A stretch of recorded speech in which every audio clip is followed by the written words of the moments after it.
What's going on, YouTube? Outside doing things again, and yes, finally, the time has come. Got big old roll over there. Got a big old greenhouse that needs some attention. Got a screw gun. I've got a razor knife. I've got all the tools I need. Oh, and 2 ladders. That's the only other thing you need. And if you really want to be fancy about it, which I'm going to be, I'm going to use a couple clamps. You'll see why whenever I do it. But we need a roof on this daggone greenhouse. I need to do it now. I've been waiting for a while. This daggone summer sun slowly going behind the trees, not where the greenhouse is, but where I'm standing right now. That's why I'm shooting video right now instead of putting a greenhouse roof on. Waiting for that sun to go behind the trees. But we're not going to wait much longer. I'm going to go ahead and get this roof replaced. So if you've ever wondered, oh, another great tip. If you ever wondered how to throw a roof on your brand new greenhouse that you just made, by yourself, that is, or to replace a roof that used to be there, like there and there, but not so much over there and that side and up there. But one other thing I wanted to mention, and this is kind of an important tip, as a helicopter comes flying by again. What the heck is with this daggone helicopter? It's not a helicopter looking for drugs or anything. I think it's military. Anyway, or it's Coast Guard, whatever. But one thing I wanted to mention, because I found this as a very important tip when I was at the store grabbing some plastic today. Let's wait for this helicopter to go away, right? It's right over there. Here, you want to see it? See that sucker? There it goes. It's going to be between those trees. There it is. There it is. There it went. Alright, helicopter's gone now. So one awesome tip that I wanted to relay to everybody. I was at the store buying this plastic over here, and I got all kind of garbage here to the left. I don't want to show you all that stuff. But while I was at the store, I did notice a few things, and these will be nice little tips whenever you make your own greenhouse, if you do. One, this giant roll over here, right over here, is 20 foot by 100. It has to be 20 feet because it has to make it, well, this is 12 feet wide right here by 24 feet long. It's about 10 feet tall. This span right here, I believe it's 18 feet right here from post to post, roofway. They only make two, in my area, 2 different kinds of 20 foot wide rolls. I also need 36 feet long, or, wait, 36? Where'd I come up with that one? Or wait, no. What the heck is wrong with me today? Yeah, 36, because it's approximately 5.5 feet, I think, from here to the top. So that's 6 feet right here, 24 feet long, and then 6 feet down on the back side. So that would be 24, 6, and 6, which would be 32 feet, right? Yeah, no. 36 feet. Jeez, oh man, I can't even think today. But anyway, that sucks when it comes to buying plastic, because where I live, they only have 2 different kinds of 24 or 20 foot by whatever rolls of plastic. You can get the by 100 feet that I have right there, or you can get 20 by, 20 by 30, I think. And that will not cover this entire thing. It will cover the roof line, but it won't cover coming down. I probably could get it to like right here if I put a thing across there, but no. But anyway, take that into account whenever you're making a greenhouse, because that makes a big difference. Another great thing to think about is, what are you going to make your sides out of? I've got these PVC, well, they're conduit, but PVC pipe. Works great. If you have snow in your area, it doesn't work so great. Whenever you get a heavy snow, wet that is, it will actually like sag those things and snap them. I had one rib snap off this year because we had a bunch of snow for like, it's one of the freakiest winters ever. We actually got snow. We never get snow here. Well, we occasionally, like every 5 years, get one snowfall. This year we got 2. But that's another thing to take into account. So do you want to use wood? I can't really see that, but the main beam there is made out of wood. The center line is made out of wood. This line right here is made out of wood.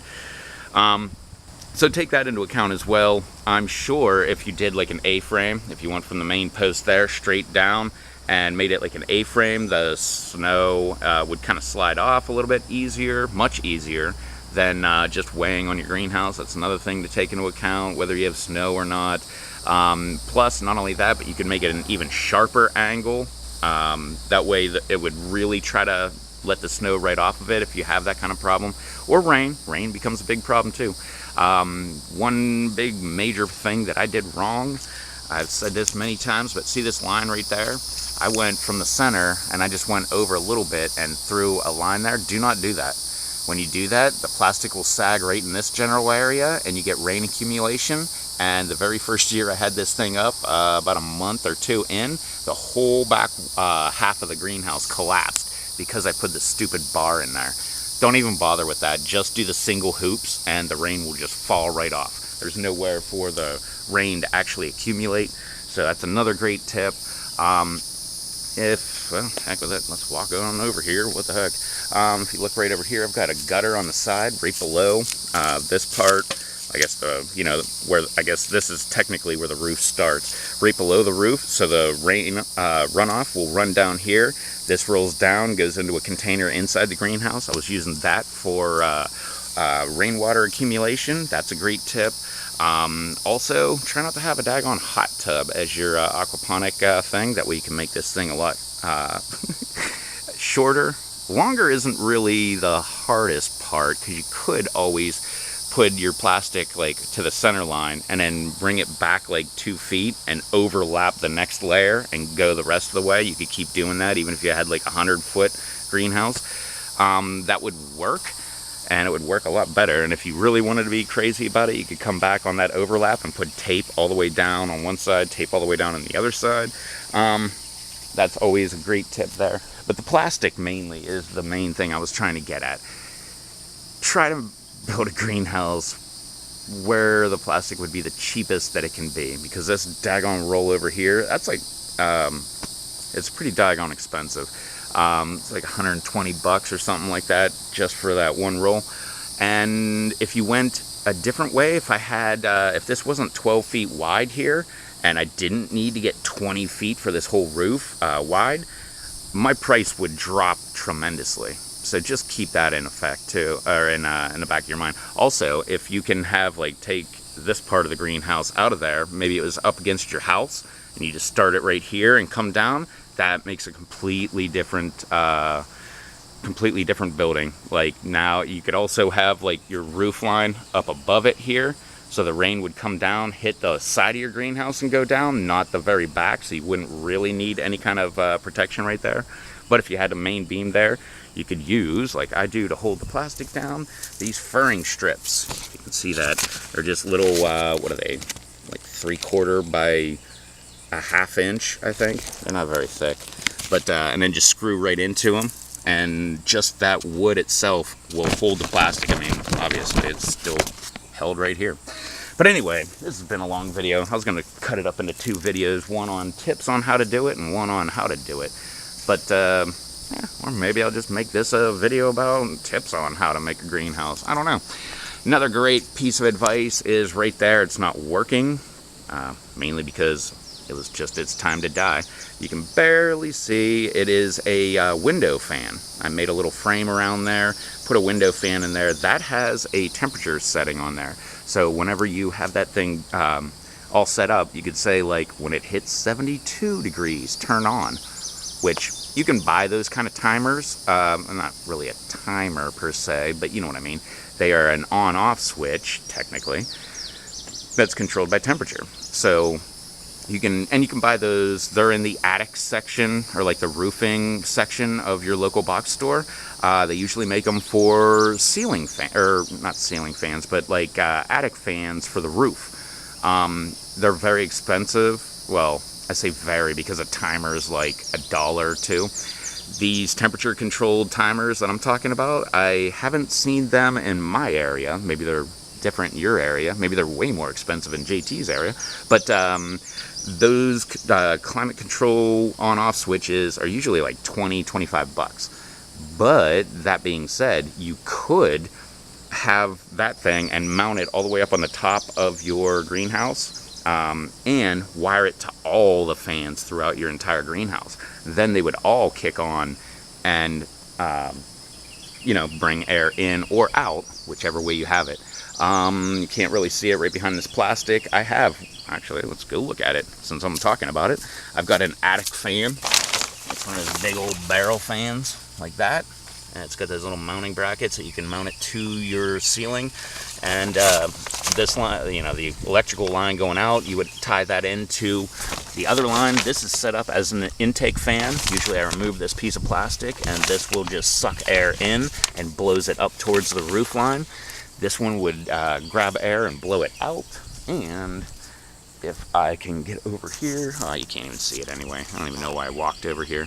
If you look way down there, if you look, you can see some 2x4s right there. I have an intake fan right there, and that is also climate controlled. So whenever the temperature, usually I keep it at 72. So if it hits 72, that intake fan will start sucking air in.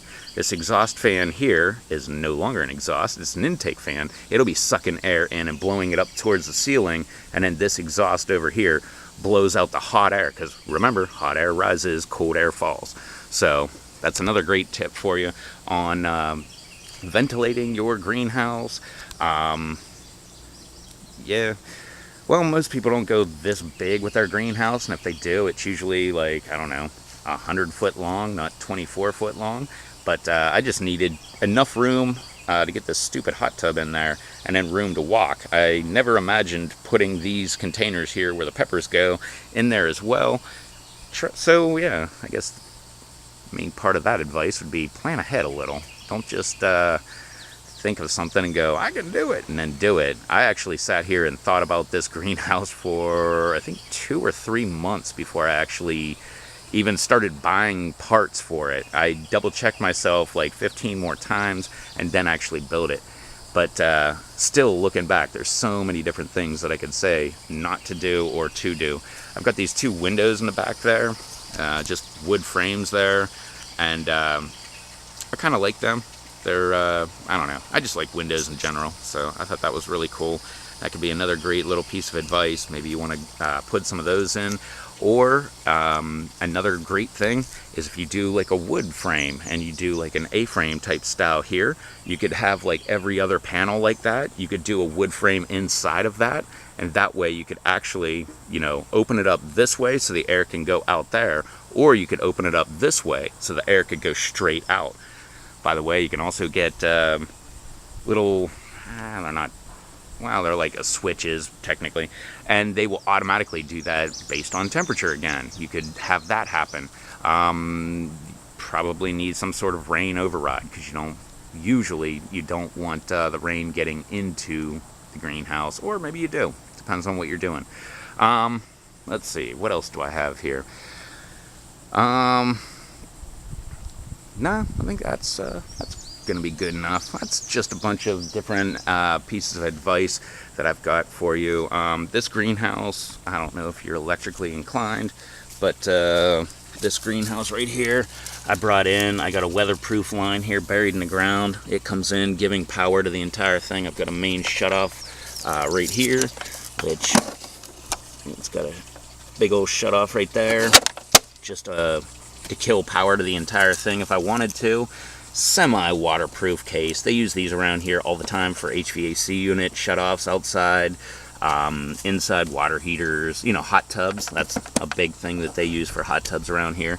Then it goes to a bunch of switches and stuff. If you do that and you're like me and you don't put the roof or the rest of the plastic on down here to kind of give it some ventilation, make sure you put them high enough. Like these ones technically should have been up here. That would have been much better. That way they would be above the roof line, because the roof will come down to here. That way you don't have any chance of these getting wet, shorting out, and tripping the breaker. Make sure you put all of this electronics, electric, if you do it, make sure it's on a GFCI. Please do not use, or please use a GFCI breaker if you can. Try not to use the little, well, this is a plug right here, or no, this is a switch. Ooh, that sucks. That fan's not coming on. And it's not tripping the breaker.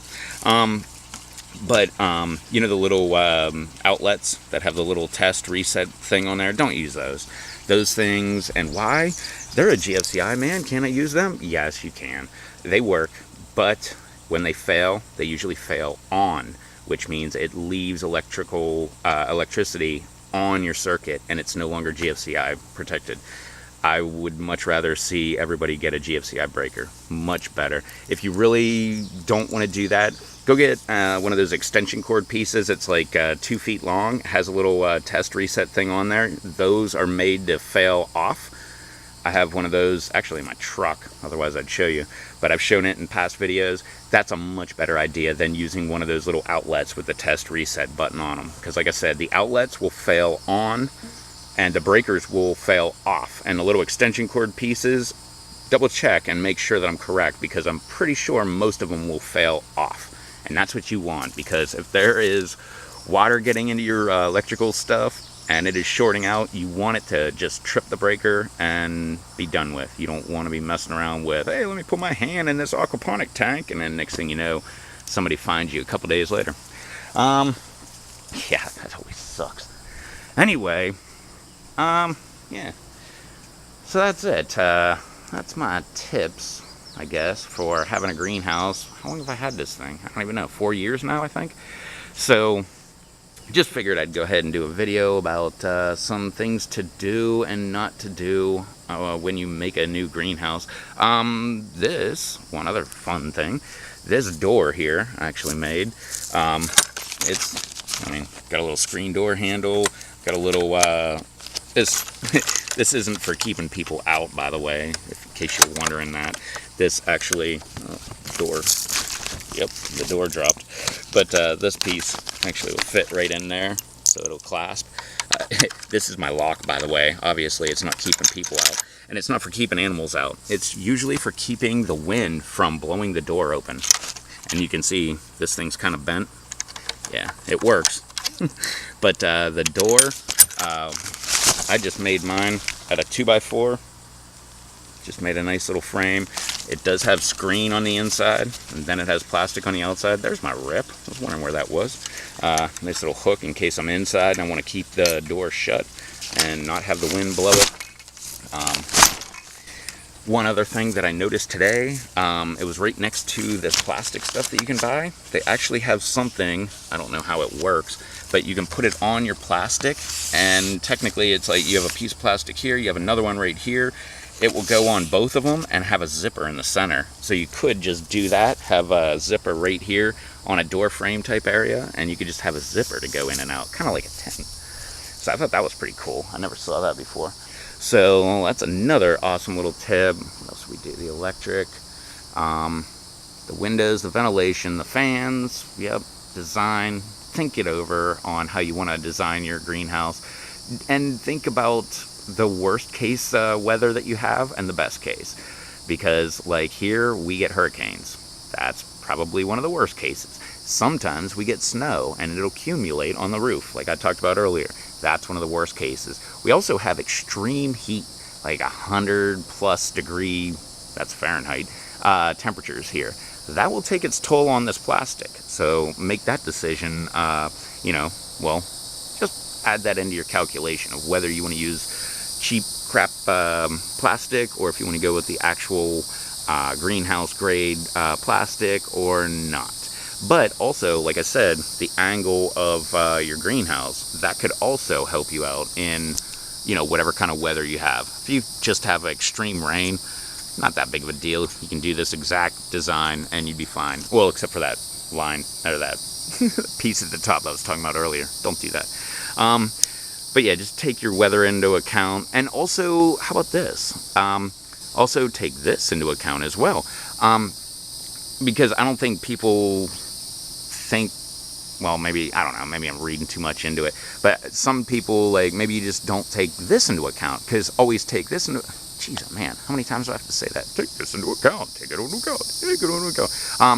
You can have this exact same greenhouse and live in like Alberta or Manitoba, like JT and Alex do. You can do that, but what I would suggest like right when it starts snowing, or like a month into snow time, take the top off. No big deal. Now let it just air out for all of winter, and it'll be really cold. Whenever it gets time to where it's like almost getting done snowing, then put your roof back up. You can always do that. Take the roof off, roll it up into a, you know, a nice organized fashion or whatever, put it in the garage or put it in the house or whatever, and then come back out, I don't know, like a month before it's done snowing, pop it back up there. Maybe you'll be fine, maybe you won't. You can always get a heater for inside those things. My experience with a heater inside, not that great, but I never actually bought a heater. I just used a heat source of some sort. But that also being said, around here, again, barely ever snows here, around here, to prevent well pumps that are outside in the elements from freezing, they have a little pump house. They'll take a 60-watt light bulb and just put it right in there and just turn the thing on, and it produces enough heat to heat up the small amount of area. Maybe you could do that with your greenhouse. Do that with like 3 or 4 60 watts. Maybe shield the light from the plants themselves or something like that. I don't know, just thinking.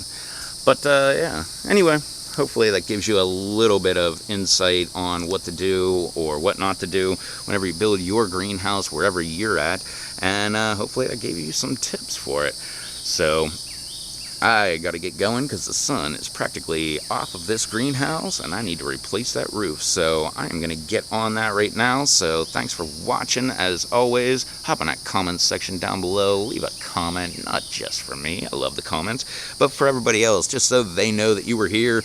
They can find your channel and go subscribe up, because I ask everybody to go and check out the comments, subscribe up to someone new, check out all their videos, give them tons of thumbs up and all that stuff. I also got that mystery Amazon link down below. As always, what's on it? I have no clue. Kind of like how I have no clue how it works. But there's stuff down there. I will put a link to something I find interesting, and maybe it'll be greenhouse related on this one. Maybe it won't. Maybe it'll have to do with my truck. But yeah, check that on out.